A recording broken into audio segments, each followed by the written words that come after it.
Dongeng Donghua, berjuang melalui alam tertinggi.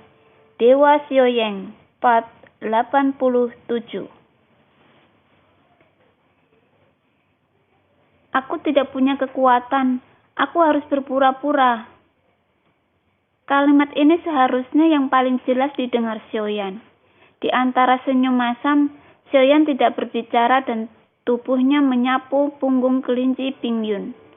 Yang terakhir membawa Xiaoyan menjauh dari isapan kuat yang terbentuk sebelum meledakan bintang-bintang kekuatan. Tianan Xiangxing akhirnya meledak. Meskipun Xiaoyan mencoba yang terbaik, dia masih gagal melindungi bintang itu.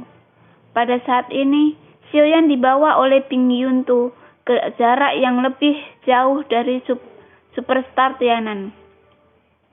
Menyaksikan bintang ini meledak dari kejauhan, sebuah bintang masih memiliki ribuan nyawa. Tetapi pada saat ini semuanya hilang. Sudah diblokir. Kenapa? Xiaoyan merasa sangat bingung dan tiba-tiba memikirkan cahaya tidak mencolok yang dia lihat ketika dia pergi. Tiba-tiba menyadari sesuatu. Dia melihat kehampaan di sekitarnya, tetapi hanya ada raungan keras yang dipenuhi dengan ledakan Tianan Superstar. Bintang-bintang tidak sepenuhnya meledak, tetapi meledak menjadi dua. Meskipun masih ada sisa-sisa, setengah dari bintang yang tersisa bahkan bukan bintang kematian. Mereka hanya bisa menjadi meteorit besar yang mengambang di kehampaan. Dengan tumpukan terus-menerus, mereka akhirnya hancur dan menghilang. Kelinci, apakah kamu merasa ada sesuatu yang salah? Xiaoyan bertanya. Karena meskipun dia melepaskan kekuatan jiwa dari domain, bagaimanapun kekosongannya terlalu luas, dan kekuatan jiwa domain dalam kekosongan juga meregang. Setelah kelinci Pingyun mendengar kata-kata pada saat ini, dia tiba-tiba berbalik dan melihat ke arah tertentu dalam kehampaan, membuat raungan rendah. Mata anjing itu berputar di sekitar kelinci, lalu mendarat di bahu Xiaoyan dan berkata dengan suara rendah, "Ini benar-benar kelinci. Saya pikir itu anjing." Begitu mata anjing itu jatuh, kelinci Pingyun langsung berubah menjadi Humainot. Dengan mata merah muda yang besar dan marah, tidak hanya menakutkan, tetapi bahkan imut. Kemudian dia meraih mata anjing itu, dan kecepatan reaksi mata anjing itu sangat cepat.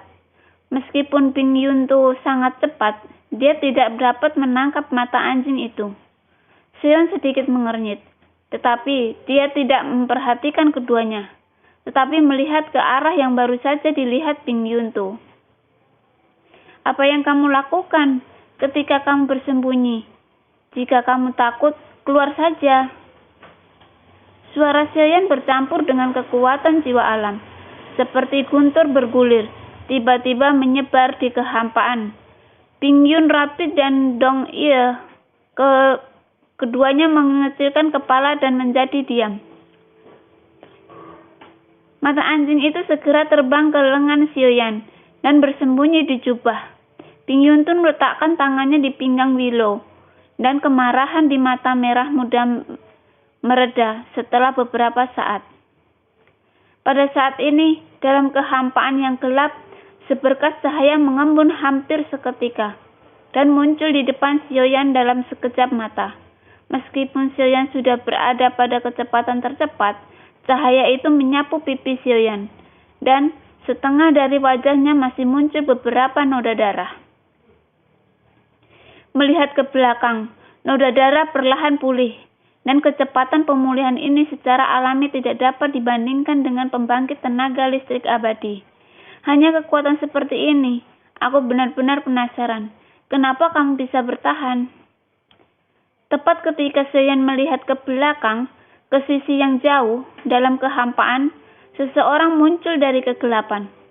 Saya tidak tahu apakah itu selalu ada dalam kegelapan, atau apakah itu berasal dari mengobrak-abrik kekosongan. Semakin tenang, semakin kuat lawannya, semakin kuat.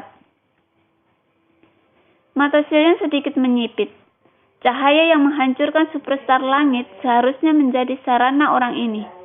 Dan Sioyan memperhatikan bahwa bahkan sebelumnya kelinci Pingyun yang telah bermain-main di jurang tiba-tiba terdiam pada saat ini.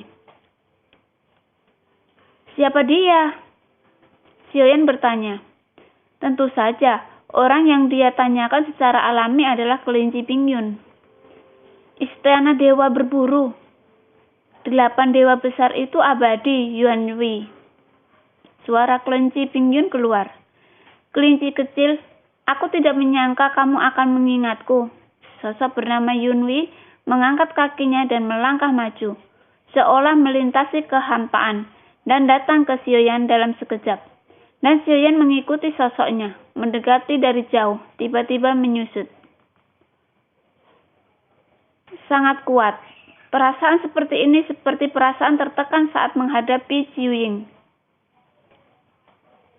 Bahkan jika pihak lain tidak menggunakan paksaan, kekuatan itu sendiri memiliki aura absolut.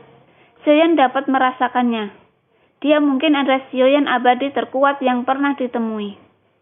Yang paling penting adalah bahwa teknik pembentukan kehidupan baru saja dilakukan, dan tidak ada cara untuk melakukan teknik pembentukan nasib lagi dalam waktu singkat.